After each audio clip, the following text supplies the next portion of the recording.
The views, comments, and opinions of the following program do not necessarily reflect those of Morris Media Studios, MorrisMediaLive.com, or its affiliates. Listener discretion is advised.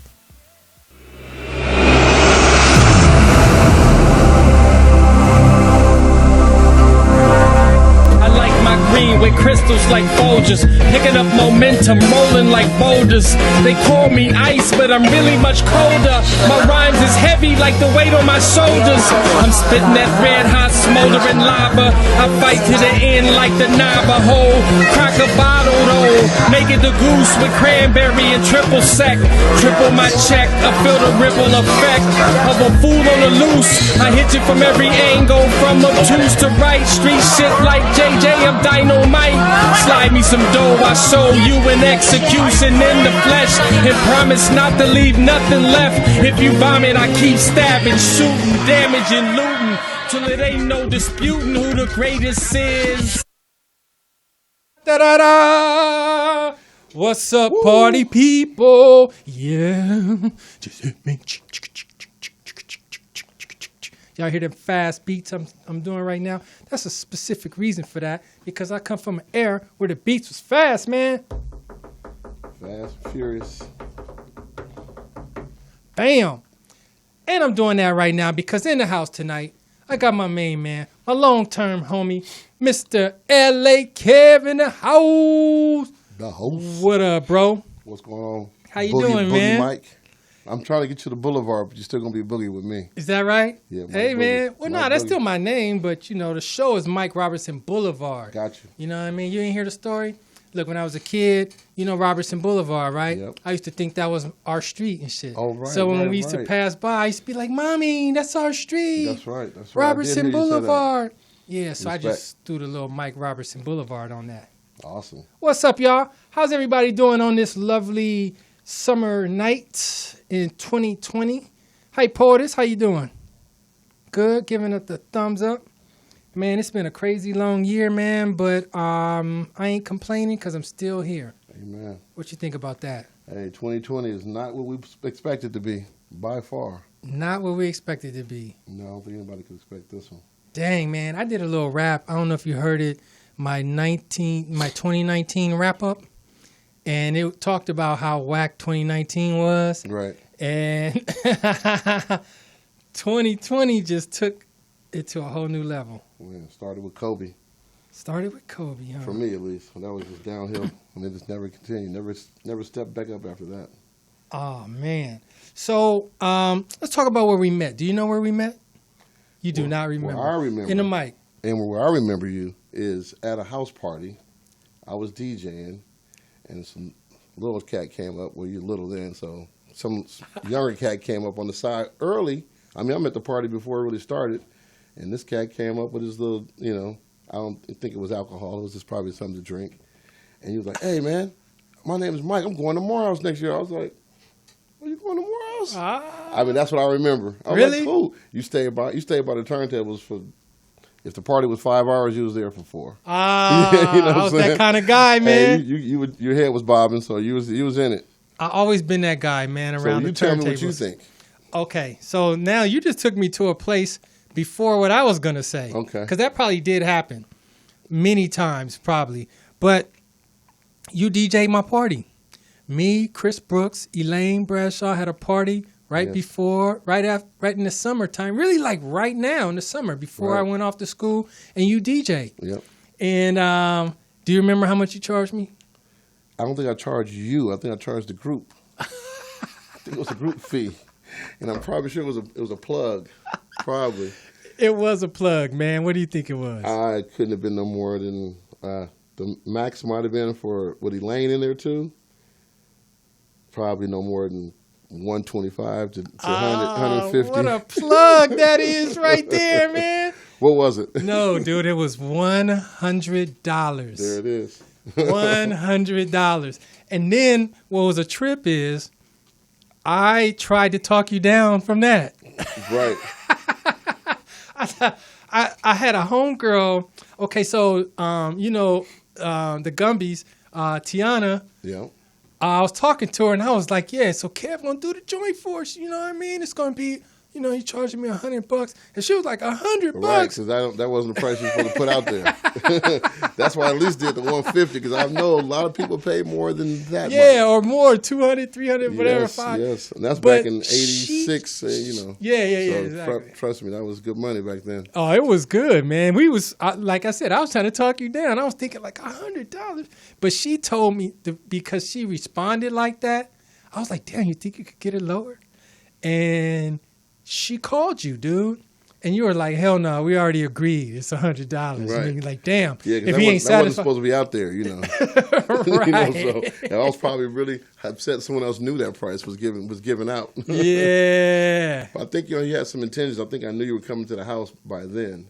Oh, is that what it was? I knew your name by then. Oh, you gave me house love. I gave you a little, inside plug. Plus, it's in a nice, good neighborhood. Yeah. No worry about security. Right. Nobody's going to mess my tables up. It's going to be no fighting. So that was an easy party. And it cracked off majorly. Man, that's how we do these things, man. That's where we met, bro. I mean, that ain't where we met. But that's what you remember. That was our interaction. There it is. Where it was like, you DJ my party, bro. You know what I mean? Let's get to it. That was that moment. Dang, man. So now, I had General Lee here a couple of weeks ago. My ace, yep. I saw it. I watched it. I was one of the fans from the outside looking in. Is that Wishing right? I could be right in here with you guys, because I felt like that was just part of me as well as him. That party was talking about. Now he moved on into bigger things, which I can't push my button on because I moved on to Atlanta. So right, which we will talk about later on. But that was good. That was good talking when you talked to Lee. Yeah. It's good to get that out there on some kind of wavelength so somebody else could hear it. Right, exactly. Good stories. True stories. Man. True stories, right? And and phenomenal stories at that. Yeah. And there were really many more that we didn't get to. Yeah, exactly. Now, also, from that night, Lee got somebody to invest in a book deal with him. Yes, that was something that did come out of that because I got a call about that also with Lee, and I'd also got a call from one of the guys who was definitely interested in doing that. So, oh really? Hopefully those doors keep going. I hope that ball keeps rolling and that gets out there. Yeah, I know I'm gonna have some input on that book. So, so they're gonna have a book deal. No, but it's gonna be where I'm going with this is tomorrow they're gonna be calling for you. Kev, man, we got to do your book. Hey, it's gonna be part of his book. We can have some different chapters. Some different. It's a West Side story. Damn, man. So, let's talk about the early days, man. How did you even start DJing? Okay, well, that's a good question because basically I was a product. I don't understand. I was a product. So I was a product of. Man, you got Siri listening to us. Man, I be saying some shit phones on here, else, man. yeah. We don't need her. No, I didn't know she was doing that. She just something must have clicked on her, But one thing is about it though is when I started, I was just a product of a brother. My brother Hal Kimball III, rest in peace. He was a DJ Special K. He was already. He graduated in '77 from high school, Dorsey High School, '77. Okay, by that time I was still in elementary school. So he's already out of high school and getting into this career of this party promotions and DJing. So all of a sudden all this equipment started coming to our house. We went from having an 8-track player, cassette, and all of a sudden we had reel-to-reels, and then we had all these different kind of machines, and next thing you know, I got turntables and everything at my access. So, he's gone. He leaves to go somewhere. I'm at home. I go I know the start button. Yeah. I push the start button. I start doing my thing, and I know he's coming home. Pre-internet, you can tell when someone's coming home, but you close it all down, and you go back to doing what you're doing. I did that for years. Really? Acting like you didn't touch it? Until one day he said, "Let me show you what to do." I said, "All right, show me." But by then I already had a little good feeling for things, so he was kind of like, You're not bad. How do you know to do that? I was like, I watch you, which I did. I watched. Really? I watched more than I got to play. So he was a full-on DJ? Full-on DJ all around here. Like Lee was talking about that billboard recorder. Yeah. He was doing that, man. He was doing that back in the day. Really? Yeah. He was doing that. He was like full-time DJ. So he was doing it. And he actually worked. Actually, he wasn't a full-time DJ, but it seemed like it was full-time because he worked 4 or 5 nights out the week Right. And then he still went to work during the day, you know, and all Right. that. But he worked during the weekdays. He wasn't so much always every weekend, but he was. They had clubs out here Tuesday night, Wednesday night, Thursday night. You know. Yeah. That's three or four nights right there. I don't think people gave out not too many clubs on Mondays. Right. I think Tuesday nights, you know, somewhere on Wilshire, back in the day. Man, there was always a Tuesday through Saturday something jumping off. And he did a lot of And those. sometimes Sunday.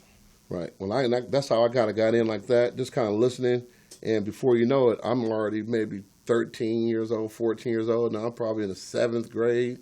Yeah. I'm going to clubs, you know what I mean? Because by now I've been around him enough, and I'm taller, so I kind of look like a young guy, you know, who could be in there. But I'm coming in with the DJs. So I'm here before the clubs get started, before they even turn the lights off. I'm already positioned. He told me, you can't go down there by the bar. You stay right here in the DJ booth. So with your young ass, with right? my young ass. So I was in it before. You know, my parents were like, well, you can't go without taking him, you know. Right. They were traveling, so sometimes I was able to get to things way before my time. So when it came around, it's like second nature. When it came around, I was already kind of established and already kind of knew what to do, you know. But my name, LA Kev, came from more Pomona, out there, Ontario. What? Yeah, not in LA. There's a lot of LA's Kevs out here. You know, a lot of people named Kev from LA, but there was really only one LA Kev, you know. So it came from there because they didn't know what to call me out there because it was already Special K was my brother. So I was like, I'm not going to be Special K Junior. So was it like which Kev? The LA Kev? No, LA Kev. They knew we were from LA. They knew he was DJing a lot out there too. He was doing parties here, but he would do big events, Mount Sac relays. That was a big thing back then. Really? Mount Sac was like people come from all over the country to come to Mount Sac to run track. So the track meets would bring people from all over the country. That's back in the day. I remember meeting Carl Lewis and all those guys, Edwin Moses, all those guys back in the day. For real? Flo Joe, you know. I remember I meeting them when they were just coming out here to party. Not to run track. They were running the next day or they already ran that day. They would come and get behind the DJ booth. You know, I'm looking there like, I think these are Olympics. People are going to be on the Olympics one year, you know. Damn. So I was just advanced. I just had that knowledge, you know, as far as how you can network with older folks, right, and kind of blend in because you're by the DJ booth. You're up here with this production, not so much on the floor. Oh, that's the place to be. That is the place to be. It's a very exclusive area to be. Yeah. Right. Yeah, you can't just walk up in the DJ booth without a purpose. Right. I had to answer a lot of questions, requests. You know what I mean? They send me, go see what they want over there, you know. Damn. They would come back and tell me, I'm like, who is it? I'm like, oh that's so-and-so. Get that on, you know. Was you trying to look important? Nah. Like holding your earpiece like? No, we didn't even have the earpieces back then, trust me. I think I had a straight line paper and a note, you know, write a note and put it on paper and they might see it and check it off or not. Really? Yeah, we talk about, you know. All that type shit. All those days. So that got me going, you know. That got me into DJing. When it came my time, I had a house party. I'll never forget. I gave a house party. I think it was my 9th grade year, probably 82. I gave a house party up in the Dons, you know, and that party changed everything after that. From that party, and we didn't charge to even get in that party. I think it was just come to the house party, you know. And then I think by 10:30, 11 o'clock, I think the security who I had, my big cousins who played football, they were probably pocketing $20 a person, but I didn't know it. You know what I mean? But I remember the next day, my parents said, all right, you had that great party. Well, you need to go out there and clean up that street. Ooh, the whole street, and the Dons are long. And people park, when you go to a party like that, they park far, huh? Man, and I had to walk that block picking up cups and you name it. I was like, whew, no more parties at my house. You know, man. Got to find a venue next time. Yeah. Right. So that was one of mine. That started me up, you know, doing house parties, just being known locally, established from just the community. My name Kimball went along with Hal Kimball, so they already knew that's Little Kimball. You know, so I used that, and, you know, that just carried me through. Like I said, Lee knew about my brother, and he heard about me through knowing about my brother, you know. So when we finally met, it was like, man, I've been wanting to know, I wanted to meet you, you know. I'm like, man, I've been hearing about you too, you know. So it's like, it wasn't any animosity. It wasn't like, I want my club, you can have your club. It was like, let's do this, you know what I mean? So. Dang, he said that. Matter of fact, we got some footage of that. He said that very thing, dude. On the show? Let's see. I should have gave you a warning.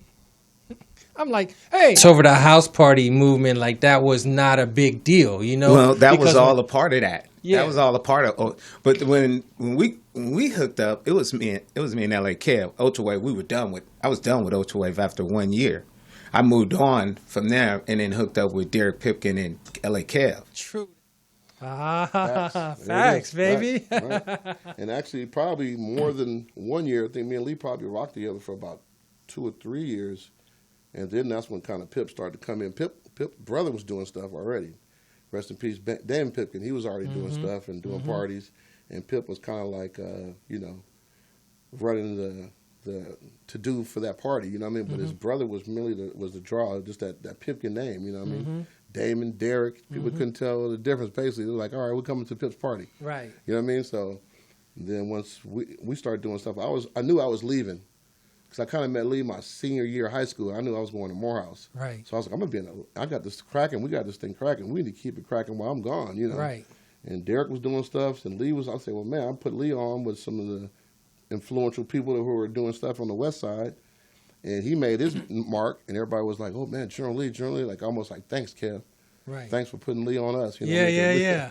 That doesn't come often, you know what I mean? So that's how it's supposed to go, you know? Yeah, that is how it's supposed to go. You leave something for somebody to keep going, you know what I mean? You want to see it blow up. Yeah. And they blew up to the point where when I would come home, they were like, we're going to give a party, and then the rest of the party is ours. You know, like we're going to do one party with you. And all the rest of the stuff is what we already got created. So I was like, all right, cool. Just give me my one party. I'm happy. I'm not tripping, you know. Yeah, because they were still putting your name on flyers and stuff, and you wasn't. I was doing maybe just at the beginning, but more or less it was probably just because, not saying a typo, but I was supposed to be there. Maybe I was supposed to be there, and I couldn't make the flight to get it from Atlanta. You know what I mean? So it was more of, once I was there, they knew I was going to be there. I'm sure those were the flyers that we all remember. You know what I mean? So, right. Because I wasn't there to see the ones where I wasn't there. So that might be your information. Yeah, on that exactly. That is what I'm saying. Right. Yep. I think other guys too were using my name that wasn't part of Lee's crew too. So I saw my name on many flyers at that time. So it probably was that type shit too. Right. Because you mentioned the West Side, and I want to just make it clear, man, that like, you know, LA kind of has this, you know, it's like three pockets. Yeah. It's the West Side, it's the East Side, it's the Valley. You know what I mean? Well, and it's the middle, which we call South Central. Yeah, and there's the middle, but as far as hanging and all that, right? Yeah, you're gonna find the corner. Yeah, there's a divide, not a divide, but there's a side. A side. And you really, man, kind of, I would say your brother, of course, but you took the torch and really set this shit off on the party shit for the West Side, man. For real. And it was pre the rap game. It was before the Dre's and all that. You know, they were coming out.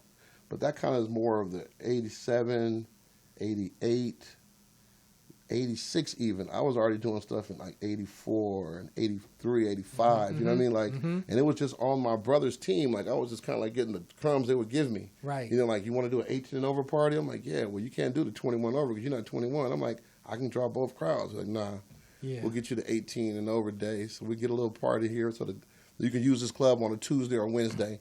We get it tomorrow for the 21 and over, so let's do it. You know what I mean? So that avenue was available in LA. It was before the riots, of course, and all that. You know what I mean? So it was all open for us. You know, things have changed. Trust me.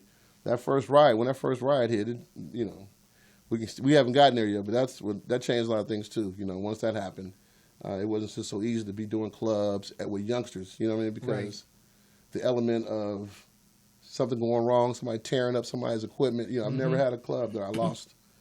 I had to pay my money back to the owner because we tore up their place. You know what I mean? Like, that started to happen with some other people. Right. But I never had to I never gave a club where I had to worry about the people I'm bringing in are going to tear this place up, and I'm going to have to give money back out of my pocket from the door to cover expenses. You know what I mean? Like, that never happened. Oh, okay. So that's a good thing. You know, I've seen that happen, but I wasn't part of those parties. You know what I mean? So who knew? Yeah, who knew, right? And that all bled into just a whole scene, man. It was like groups and dance groups, like cliques, all those cliques, but see, Lee was L.A. Lee never left, so Lee was here. Well, this was his bread and butter. So it became like he probably was turning down parties. As far as if I would have been still in L.A., he probably could have been doing one, I could have been doing another, which Could have happened, but he had it good enough to where he can give some parties to other people too. That was part of giving the parties to somebody else. My brother did that for me. So when I left, I didn't think anything of it. I didn't say, "Hey, Lee, when you guys do parties, I need $100 every time y'all do something." I never thought of that. You know what I mean? But that's how business runs on the other coast. True. On the other coast, that's how it is. You dropping? I don't have to be there. But I started this thing. So where's my? Like Christopher Walken said, where's my $5, man? I've been eating everything you've done. Where's my money, man? I've been gone. I need to eat too, So everything you've done, right? Yeah, Atlanta changed things for me. Once I left here, went to Morehouse. You know what I mean? So shout out to Morehouse College. That's where you came the year after that. And that changed a whole lot of stuff as far as parties go. You know what I mean? So, yeah. Well, I literally learned about Morehouse at a party. I believe it. When I was a senior, right, and y'all came home, right? Adorium had a party, and I can't remember who from Morehouse was there. Yeah, up in the hills. I DJ'd the party. I remember. Oh, you DJ? Me and Lee DJ'd the party. I remember. Yeah. I remember that. So bingo. So I was at AD's party, right, and niggas was on the dance floor like, the house, the motherfucking house, the house. And it was cracking majorly. And I was like, damn, what the hell is a house? I thought that shit was a high school in the valley far away I never heard of. Right. Niggas was like, nah, man, that's Morehouse, man. That's a college, bro. Yeah, see, and I looked into it because of that. Right. How about that? And it was affordable then. And it was affordable. Yes, it was. Oh, it was affordable. You want to know how affordable it was? I was cheaper. I paid less than you. You already know. I know it was more for you. When I got out of school, my student loan debt was $12,000. After how many years did you use the debt though? Not for all 4 years, did you? Yeah, all 4 years. Okay. I had the little Pell Grant and the little something. This or that.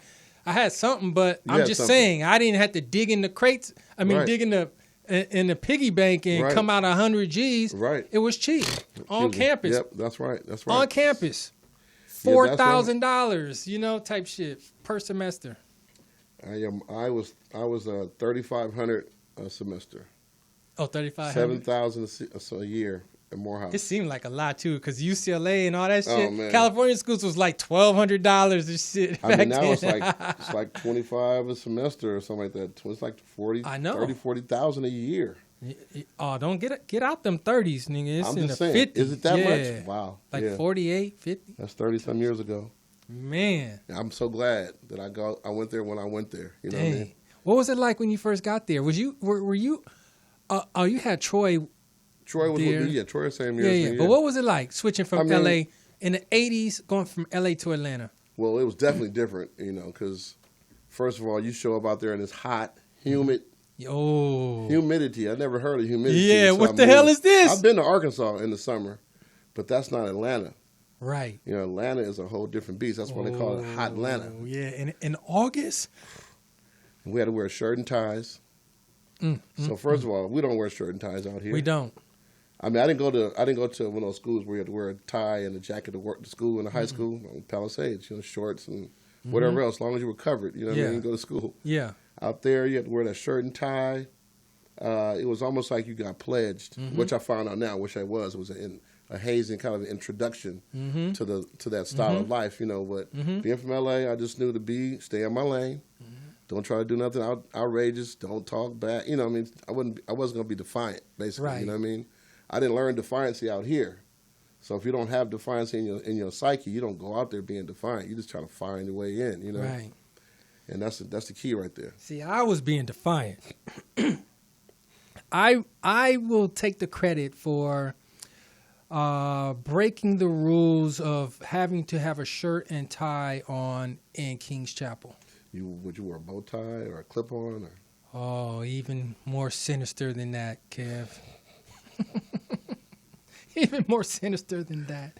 I took my belt off. Oh, Lord. Well. And tied my belt around my neck and said, how's this? And another dude saw it. And another dude saw it. It took about like 3-4 weeks. But then slowly but surely. And I got into it because the old heads was riding on me, man. And I'm like, yo, man, this college, bro. What the hell y'all talking about? I came here to learn. I'm not here for all that. Blah, blah, blah, blah. Right. They're like, nah, man, it's the mystique and it's all this. And I said, nah, man, I don't roll with that, bro.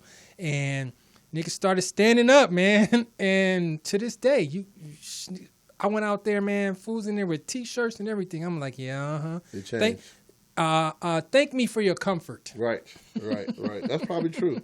Like I said, I fell in, you know, I knew I had a bigger source than that. You know, clothes wasn't nothing because I knew once we got home, back to our rooms, we could put on what we want and coming from Cali. I don't even think I had a tie, man. We had Kev. shirts, we had shorts and sets to wear, you know, outfits to put on that were perfect for that kind of weather. That's going to sweat a lot, you know what I mean? So that was cool, just to be in that and fall in with that environment, then get away from it and they can see who you are.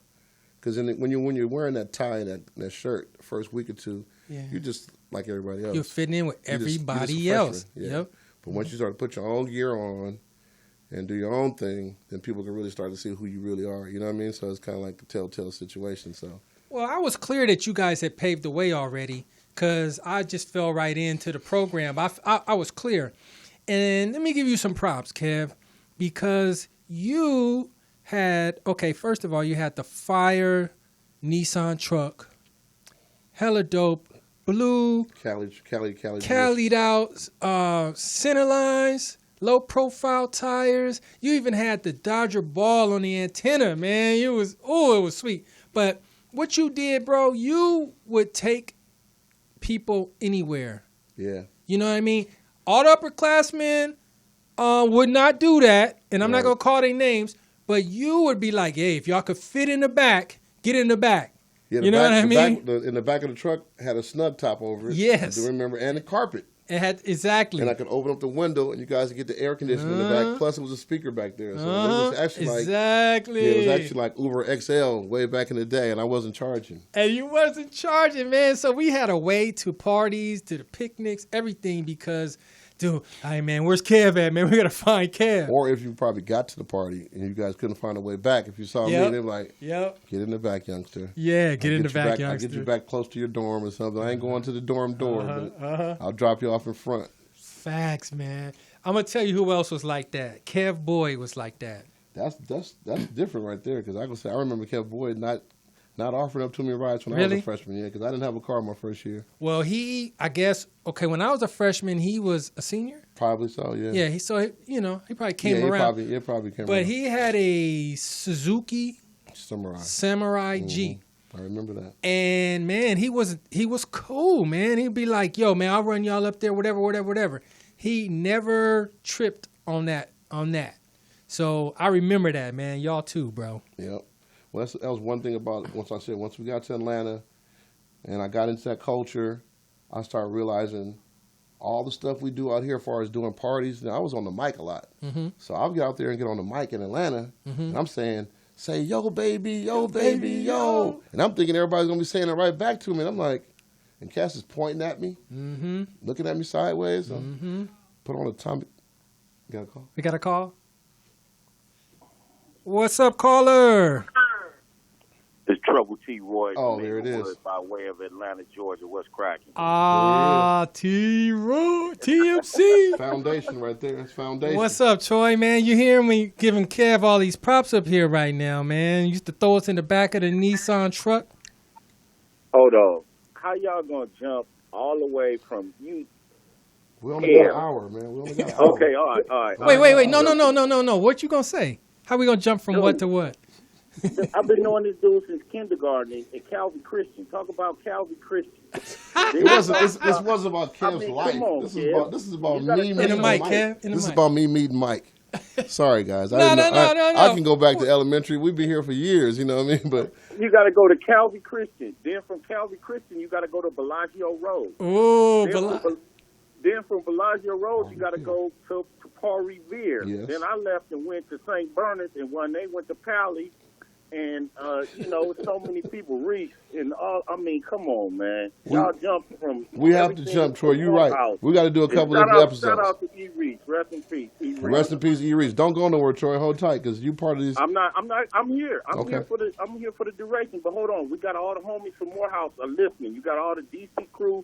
You got Savannah. You got everybody. I done send it out. Everybody's listening. You I believe that. Russ. I saw Big Russ. I believe that. You got Will.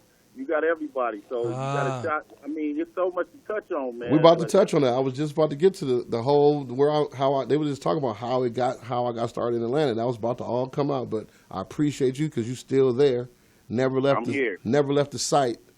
He left. He was with me from all the schools in LA, and he went to Atlanta, and he ain't never left.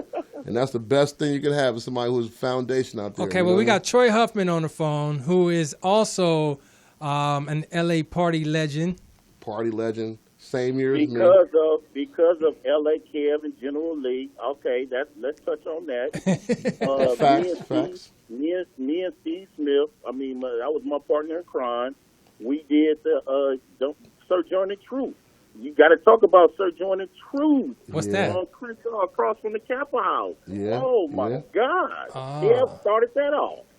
Those are, it's so many parties. Just so many, right? I'm going off Mike's list. Mike brings up something. I just kind of roll with him on that, Troy. So, dude, it's so many, Troy. It's endless, man. The cover girl, Kev, when you came out. The cover girl.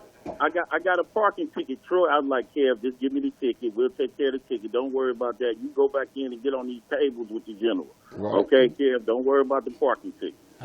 Troy, you sound just like your big brother. Well, you know what was a trip to me, man? You know what was a trip to me when I got down there is how it turned me on to all the different kinds of musics from places, man. That's where like we going. DC was on Go-Go. Chicago was on House. We haven't touched on that. We're going to talk about that Freak Nic. That's where it all comes out. Miami. Oh, my God. We got to talk about the Freak Nic. We started that thing. Now, you know John Eddings. You know John Eddings says he came up with the name. Even though it's a DC club. That might be something to check. It's a DC club event. DC gets props for starting the Freak Nic. Nobody can deny it. Yes. But no, at all. 1984. Yeah. But Eddings, 83, 84. Okay, before I got there. 84. It was before I got there. Was it? Yeah. Eddings says he came up with the name. He said they couldn't think of what to call it. They was calling it something else. And he said he was thinking about some freaks and shit. And he was like, let's just call this shit a Freak Nic. And they said they was like, hey. That's perfect. That's perfect. I believe in that. Freak Nic, I mean, it's untouchable. If you ain't been, but we need to touch on this. Cali Beer Bash that we started in 1986, which turned into the Cali Picnic, and they want to claim that we started the Cali Picnic with the Cali Beer Bash. Yep. Talk about it. With the beer bat, the first kegs were in the back of my truck, my Nissan truck. Once we had the kegs. Oh, the first kegs, huh? But look, let's not run past the Freak Nic. No, we can't. We're gonna go right to it. It's too much. If we're gonna be sitting here talking about parties, yes, there is no better party than the Freak Nic. Yes, that's why I was trying to explain to my man General Lee and all them guys. They were Derek Pipkin. He did come out after a year or so. Oh, Pip came to the Freak Nic? Pip would come. Okay. Lee wouldn't come, but we tried to get them all to get out there when it was first started. I was like, man, you guys got to come to this party. It's called the Freak Nic, and it's all the people from all the different cities are going to be there, all the different schools. And next thing you know it, all the people started telling their people. Just like we told Pip to come, somebody from Chicago told their boy to come, somebody from D.C. told their boy to come. Next thing you know, it was people coming from the whole country to this event for the weekend. But before it got to that, man, it was beautiful. Yeah, it was beautiful before it got all... We did those parties. It got too big, man. It did get too big. It got too big. The Freak Nic had Lil' Kim down there, that motherfucker. Everything. I was that's when it was commercial. Yeah, it got commercial. Sponsorships and all that. Yeah. I'm talking about, man... Yeah, I was there in the early 80s. I lived across the street from White Park, with Selma and Belmont Hills. Yep. And... one year, man, we took a keg. This year, it was 2 years at White Park. So we took a keg over there, right? Right. And a big-ass keg, you know how much that shit weigh, right? 45 pounds. More than that, more like 125 pounds. That shit heavy as shit, right? We were rolling it, bro. We were rolling it. Across Cascade? Across Cascade, man. You know, like how you roll. You know how you roll it on the corner of it, the cylinder? And so, look, one time came and pulled up. Popo's pulled up and was like, what the hell? And we was like, oh, man. This black dude This black police put the keg in his police car and rolled it into and drove it up for us, up the hill, man. Drove it up the hill. I was like, man, look at Atlanta, man. Look at Atlanta. Belmont Hills. Y'all was coming from Belmont Hills. We had the pre-parties. I remember that. I said 87 because it was 86 it was there, and it was also there in 87. Yeah. It was back-to-back at White Park. So Yeah. You gotta talk about Washington Park, though. Yeah, that was 88. EU band. That was EU. 88. 88. What year was that, Kev? That was 88. Okay. Oh, 88. my God. And it was That off was, the chain. I mean, you haven't seen nothing like No, that. 89. With It could have been go-go 89. band. Yeah. 88. I That was think that was 88. 88. It was No, 88. 89, because look, the first one, 89 was, first White 89 Park was in at, 87, because No, I was 80. a freshman. That was the first one. That was the first one you went to. Okay, but there was 2 Right. for me. Okay. So it must have been 3. So it was there. It went there, and then it went to Washington, and then went back to White after that. It went and there, then it went, then it went way out. Exchange okay. Park in DeKalb. Then it went and to it went D- Exchange. Decatur And that's or when after That's when it that, started it getting got too big for commercial. everybody. Yeah. Yeah, it got too big. But that was one weekend that I could say that, all you had to do is get up to the DJ booth, and cats going to remember you were up there. You might have said a couple words. I think I might have played a song one time. One thing, it was just so hard to get to the booth. And once you got up there, it was just so much partying going on. You can't DJ with all them people out there having fun. You like, man, here, take over. I'm gone. Right, yeah. And people think, oh, man, you was up there DJing for hours, huh? Like, no, I did one song. I did one song and 2 shout-outs, and I was out of there, Do you It remember? wasn't about making money at that point for me. I was happy to be a student. Yeah, happy to be the man. DJ Nab, and he's still around. Oh, He's still Nabs? around. DJ Nab, but he was out there DJing, and my other boy DJ Nard. Shout out to DJ Nard. They're still out there in Atlanta. So them guys are like legends for me because they had equipment. See, one thing about me being a DJ in Atlanta, I didn't have no equipment. Right. I came out there from California, whereas people from like Detroit and other cities, they had little equipment in their rooms. I would go to their room, I'm like, man, you got a whole DJ Yeah, set up you in got here. a setup? You Right. don't even DJ. Right. Well, let me use it. You know what I mean? Let me use it for a party. I'm gonna give you $25, $40 here. I'm gonna use your stuff. Rental fee. Yes. So you found out a way. By my 3rd year, I was able to get a little one speaker. I think I don't think I even had 2. I had one nice big speaker and an amp rack and and 2 turntables and a mic. But I didn't even have it all set up in a whole thing like you should. I was just carrying pieces out there, setting up on a table, at a club or something, using their equipment. I was just mix and match, man. Back then, it wasn't even about having like the premium sound. It was just if you were giving an event, your name's on the flyer. Right. They coming. You know what I mean? And we made those relationships, like Troy said, we made those relationships with D.C., Chicago, Detroit, Ohio, Michigan. I mean, I'm saying Texas, all that. Florida. In Atlanta, the people from Atlanta, because you had to find your way to get in there. And once they start seeing how Cali gets down, LA gets down, the Bay Area gets down, they're like, man, we're going to go to those parties because they get it in. Yeah. And like I said, me doing those chants on the mic, Yeah. it was easy to do them out here. I got out there, and cats like from the fraternities was looking at me like, you can't say ice, ice, baby, unless you're an alpha. You can't say yo, baby, yo, unless you're a kappa. You can't bark and say, roof, roof, roof, unless you're a Q. Right. And I'm like, man, hold on, man. Y'all taking all my shit right all here. stuff we do in L.A. They're like, you can't do that out here. You know what I mean? So that showed me how you have to be respectful and come up with different chants. You know what I mean? So, don't forget DJ KT. When we came out of Cell Hall, 1985, he was playing "Set It Off." Once it came out. Oh yeah, that's DJ KT. that DJ KT. Yep, and Kevin Terrell. I still see him from time to time on. I found him on a photo. He's a photographer now, so he's not even on Facebook, but he has a photographer page.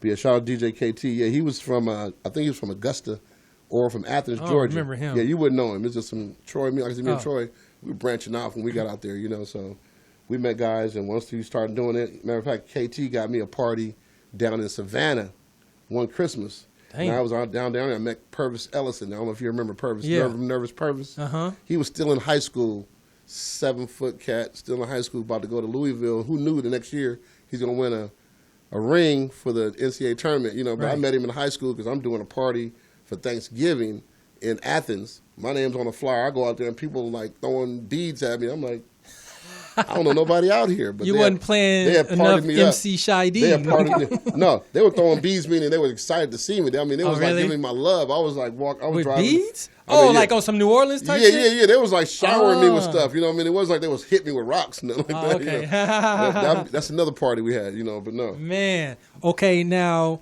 there's so many legendary parties. Y'all had a party at the crib, and the whole porch fell in. Yes, we did. That's a true house party right there. Yeah, and unfortunately, I didn't charge people for that party. I wish I did because I had to pay for that porch. Oh, y'all had to pay? I figured, man, like somebody deposit took a show. Yeah, it was past the deposit. That was a 5-bedroom house I was living in at the time. With a big old down south porch where it was like 80 people. 80 people just on the porch part. Yes.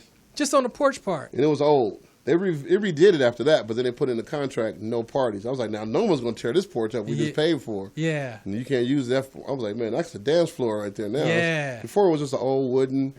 It had a little wop to it. So when you start dancing out there, it's really dipping, I'm just glad no one got hurt, Nobody got hurt. I remember picking people up in cups in the air, and I saw bodies, and there was cups coming down after the bodies. Like everybody had a drink, and next thing I know, the drinks left, and the bodies fell, and all of a sudden, cups was going down. I was like, who's throwing cups out there? What the hell? Yeah, people fell about 9 to 10 feet down into that little area.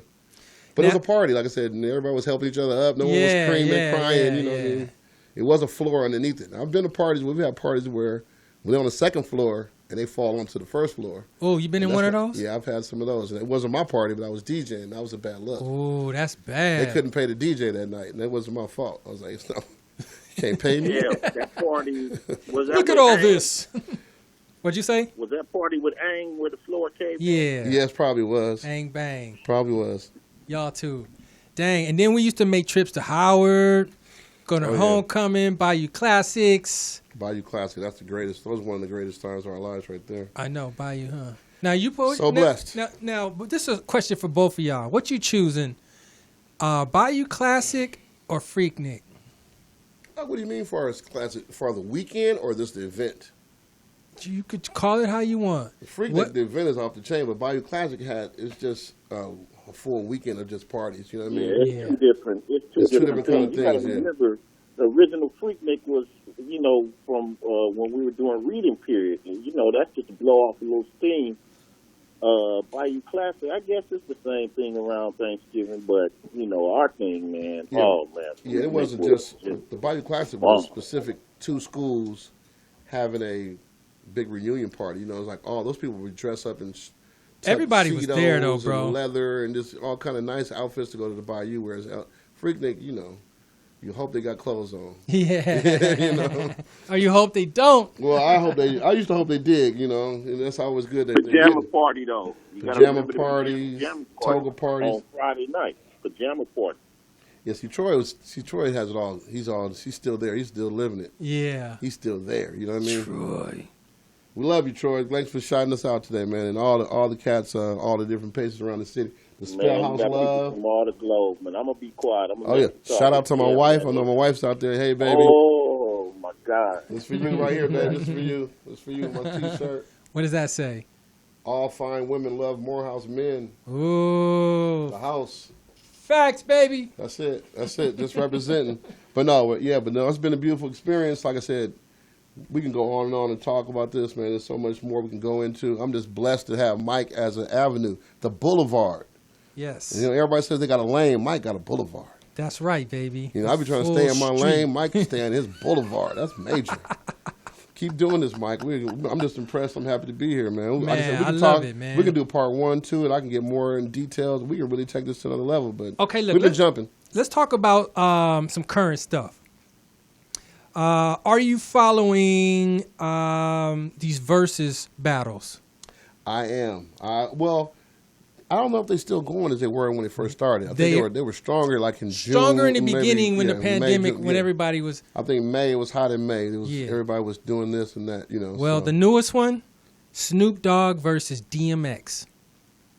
Who you picking? I'm going to take Snoop easy on that one. I'm going to take Snoop easy on that one because DMX, even though they both had issues with the law, DMX seems to find a way to get stuck under the thing, and Snoop is kind of figure out a way to get around him. You know what I mean? And Snoop is just such an entrepreneur. What he does, he got so much going on because being in LA, I got to see Snoop on the football side. You know, because I had a football team. But the verses is not all that. It had nothing to do with none of that. It's song for song. You play your song, I play this song. You play the next song, I play my next song. You play your next song, I play my next song. And who got the hottest shit? Right. I'm going to still say Snoop. Still saying Snoop. What you say, Troy? That's just me, you know. What you say, Troy? You know, I'm West Coast all day, baby. I got to do it. I mean, you know, man, it is what it is. I mean, we're talking about classics. You know, you're talking about classics. Snoop has classics. I wish it would have been Cube. And DMX. Oh, we forgot about that. We didn't even talk about when Cube came down to when Cube and the lynch mob came down to Atlanta. Yeah, that was live. A whole nother issue. Oh my God, we could be here all night.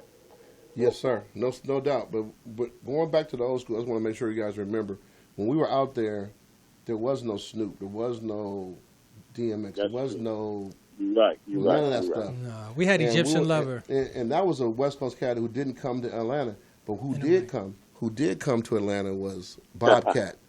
Bobcat came to one of my events on the campus. Yeah, because didn't you in the comments because you battled a New York somebody from New York. I had some cats on the wheels, and then my boy who was probably Bobcat's manager called me and said, "Hey, you in Atlanta, right?" I'm like, "Yeah."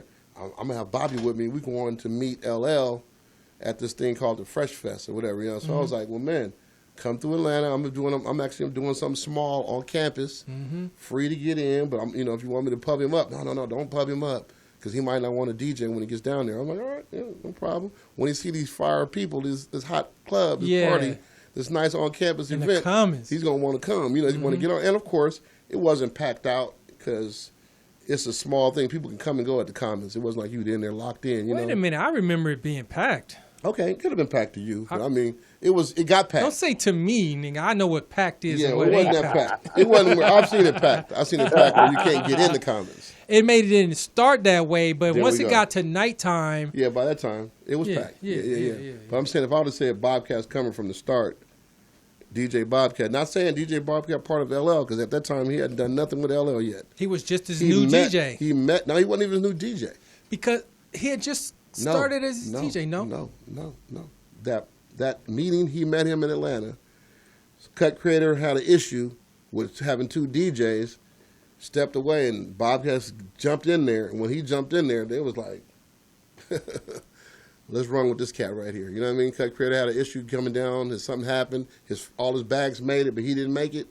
Bobcat was there just to meet LL and kind of say, hey, I'm going to come here on a song. We got a song we're going to do. LL did a song, I guess, and Bobcat did some kind of music on it. So Bobcat knew LL, but he had never done anything with LL until that night after that Freak Nic. Okay. Came to the Freak Nic. That's facts. Came to the Freak Nic. Well, he was claiming it. No, not the Freak Nic. He came to the Commons. Mm-hmm. And then from there, he went and met LL, and that same next day, he was on stage with LL. And from that point on, Bobcat was LL's DJ for a couple remember years. Specifically his classic mix where he was like, L. Oh, yeah. I mean, his mix was before you knew him. Yeah. Jay, it's hard as hell. Right. Battle. Yeah. It was like, I was like, what? Yeah. He was bad, bro. Yeah, he was bad.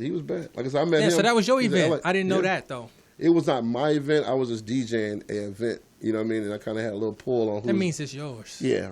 All right. My event. My event on campus. Morehouse wasn't paying me, though. So, that's how it was. Oh, that's how that is. But like I said, DJing there, it wasn't as consistent as DJing out in L.A., but just the simple fact that we was going to school and I was able to still DJ the parties and then go to the parties and still do my books. Mm-hmm. Oh, I still was a student. I never thought this DJ thing was going to be a career. Right. Like P. Diddy went to Howard, but he already knew. I'm just going there for a tad bit. Right. This the other thing I'm doing with these producing these artists and all these promotions and all the other stuff. I'm gonna run this. Next thing I know, I'm working for a record company. He left Howard. Now he's still Howard's biggest alumni. Right. Tributes to him and everything now. Mm-hmm. But he had a goal that was going to be his career. I didn't take DJing as a career. I should have.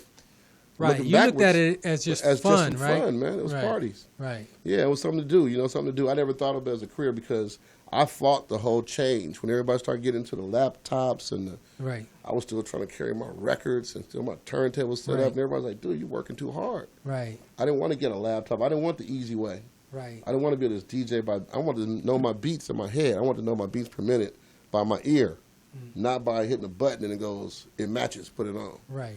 To me, that was just so, it hurt me for a long time. Even when they started having the CDs and the CD little screen, I was like, that little thing is not a turntable. Although it feels like one, it's not one, you know. So I kind of rebelled off doing parties and stuff. I would give parties to other people. Hey, man, I want you to do a party. I'm like, you know, y'all ain't paying enough. Because then once the equipment got easy and laptops and, you know, little devices, they wasn't going to pay you all that money no more. You know, you're not making I'm not going to pay you $500, $125. Right. Like I was getting that from Mike Boogie in Yeah. 88, 86, you know, 85. 100, baby. I'm not making $200 or $300, $400. I'm not going to DJ the party. You know, I think I've already made that kind of money. I should be making more. Right. But I didn't think of it as a business. Instead of like Lee and them did, I said, forget DJing. We're just going to give the whole event. Right. So we're going to make the $3,500 or whatever, and that's worth it when you do it like that. Yeah. I was just Mike trying to- Boogie. Yo. Mike Boogie, you didn't know Kev was a gangster. You didn't know he's the originator of KOD, did you? You didn't know that he's one of the founders.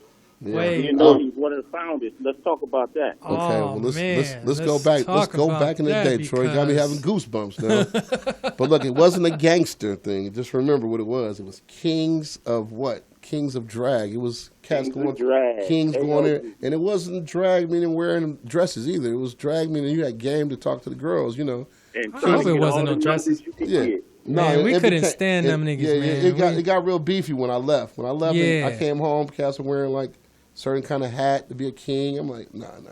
Coming, Youngster. big ass football player ass niggas coming Yeah. to fuck up the party. Yeah, it got kind of violent. But hey, them was good guys. Mostly were good guys. Some of them Nah. had bad intentions, but never when I did it. When I did it, it was all about the la la. Troy, you know about the la la, right? It's not That it's not the was Jay-Z sign either, y'all. This is the la la. I mean, I done met a lot of them now. Poo-poo la la. Poo-poo la la. Poo-poo la la. No.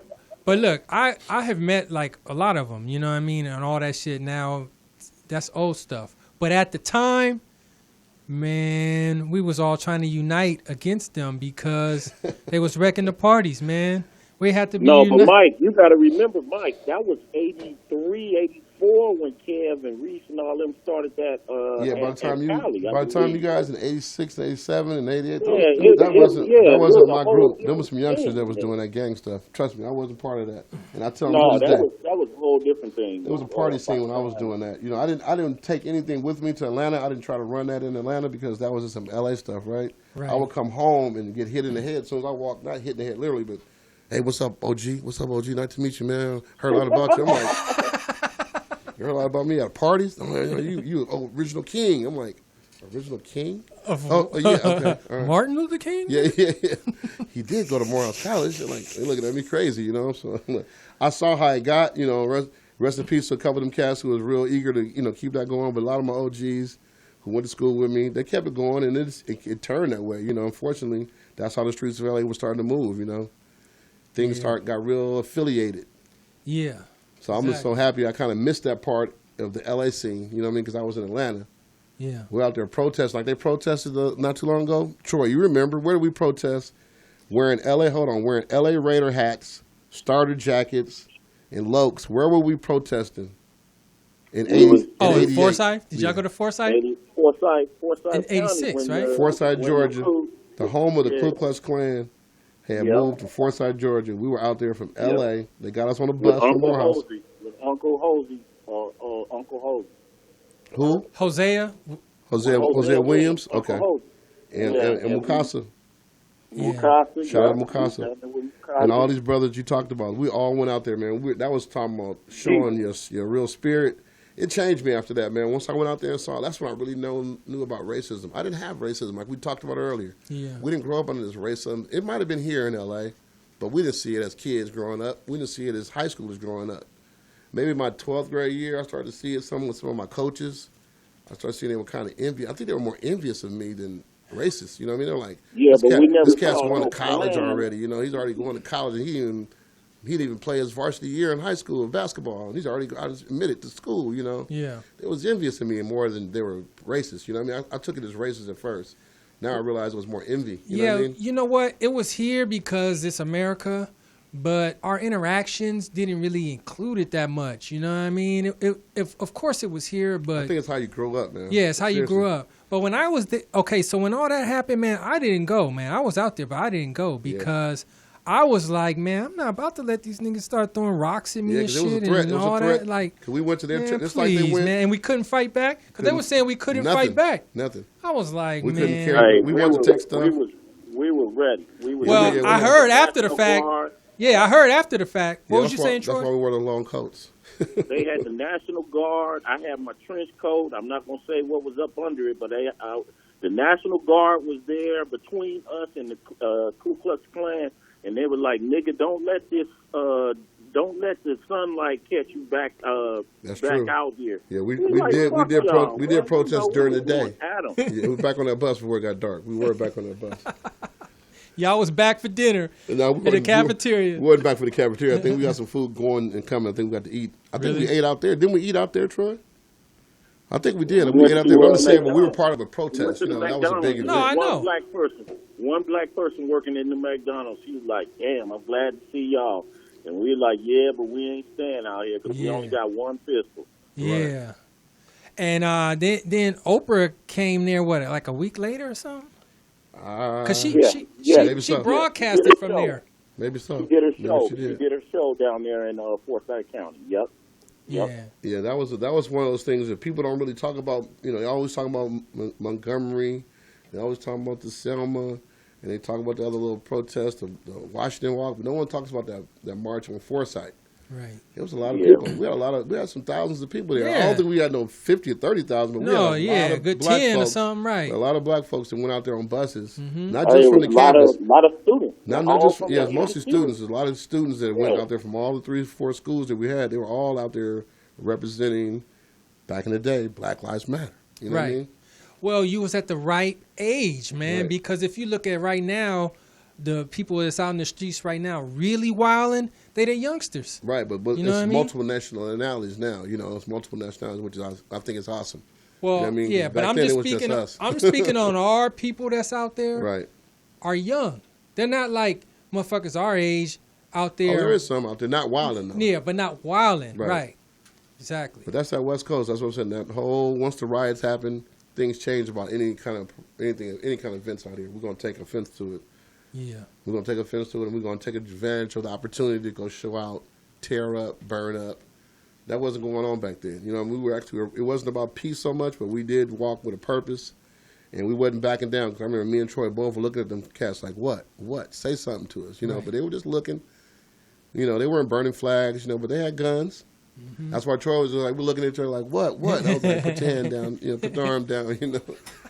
You know, it was cool too, so it was okay to have a jacket. It was during that time of year. It was cool. We didn't go during a hot time of the year, so wearing a big coat and being, you know, was cool to walk in. Actually, you know what I mean.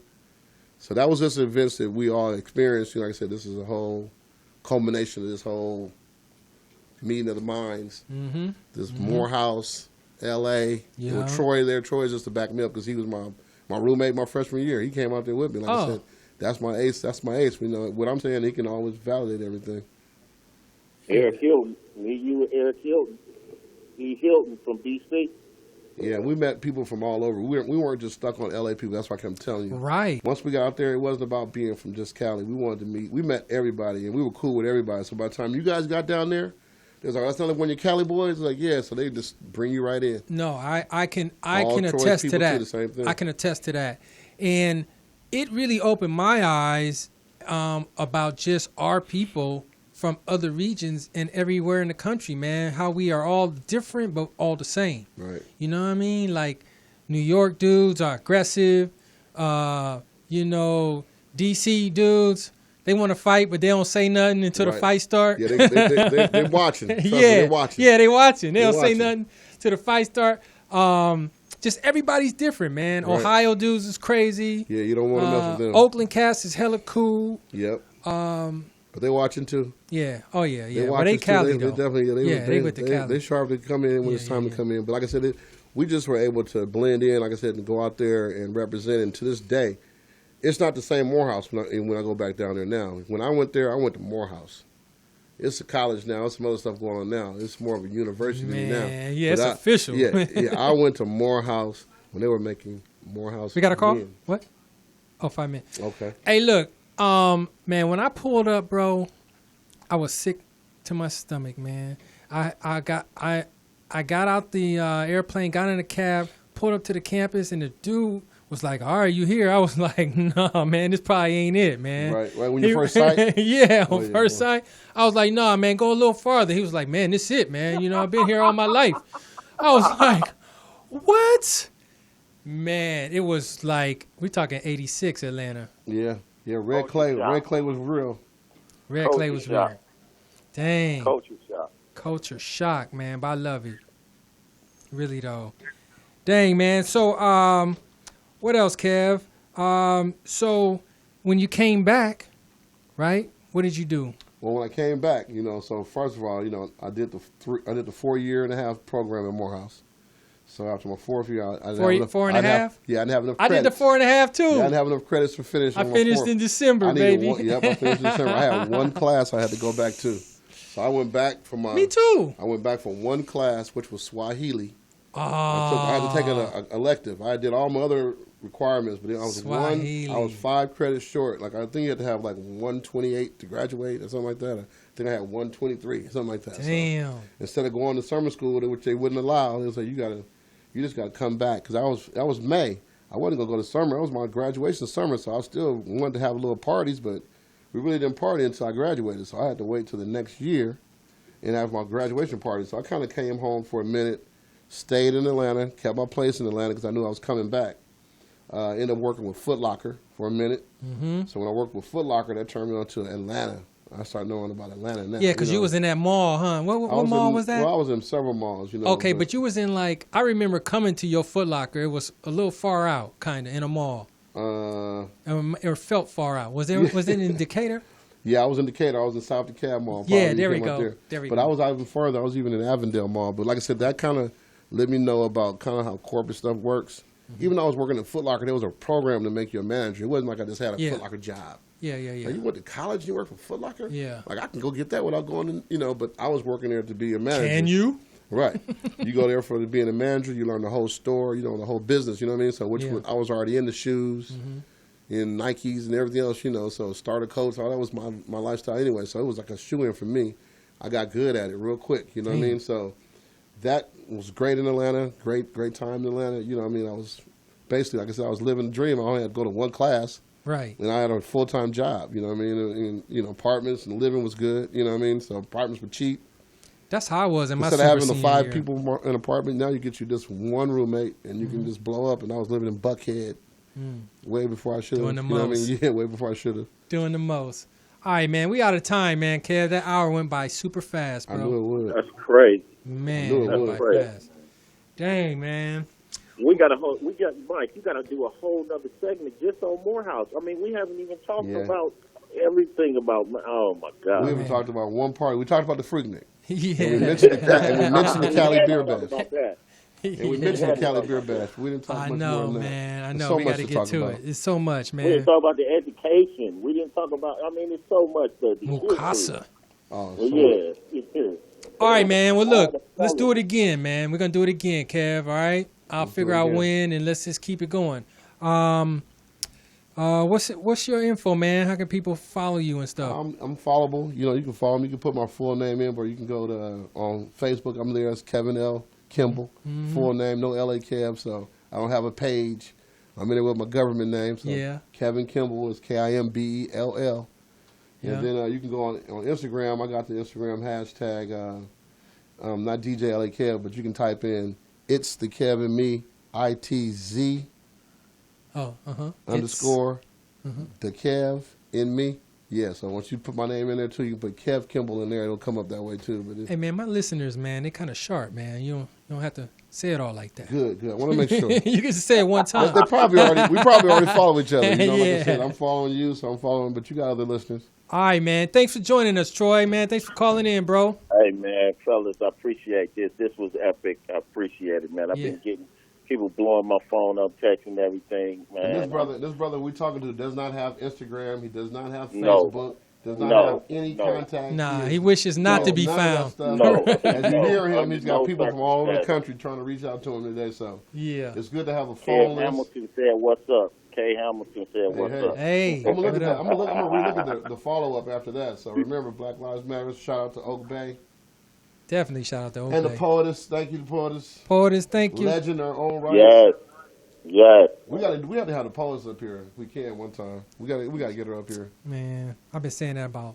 3 years. Oh, now. everybody's hitting me up. Eddie, Cipriano, all the fellas, man. What Man, we got to. I mean, we have to do a whole nother show, man. Man, we're going to do it, Troy. We're going to do we're it, blessed to man. have Mike Boogie, though. We're blessed to have Mike Boogie. So Mikey, Thanks, thank man. you, brother, man. Mike, I love you, man. I appreciate Man, you. love doing you this, back. brother. yes, All Of course, day. man. Thank you. no doubt. All I right, appreciate y'all. it, too. We out of here, party people. Next week, we on, baby. 5,000. G. Hey, oh man, I love that loveliness right